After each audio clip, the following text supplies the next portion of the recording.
Hey everybody, welcome to my front yard. Got some rain going on and I want to show you something here that I've done.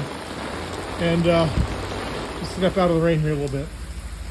So a few years ago, well, over the past few years, I've been replacing my downspouts.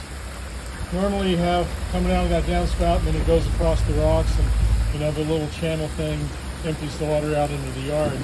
So I buried these downspouts and I ran a corrugated pipe underneath the ground all the way out 8 feet away from the house.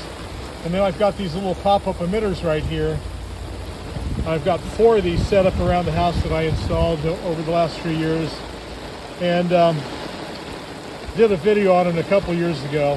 And during that time, once in a while, I've got this so-called expert, and they'll come and tell me that I did that all wrong, and you don't use corrugated pipe, and you're supposed to move the water away from the house, blah, blah, blah. And they know what they're talking about, and I don't know what I was doing. However, my contention has always been I move water away from the house, and it's the concept of how to do the install. Whether you use perforated pipe to go from my downspout out into the yard or solid pipe, I don't care, it doesn't matter. It's how you do the install that I was focusing on. And I just want to show you here, these pop-up emitters at the end of these 8-foot pipe, this is what they do.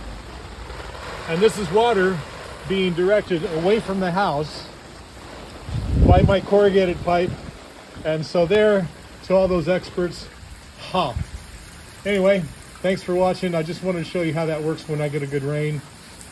They work. And those pop-up emitters, they pop up once the water pressure subsides, and they pop back down.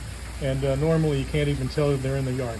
If you could subscribe to my channel, like the video, hit that bell to get notified of my future videos, and I'll see you soon. Bye-bye.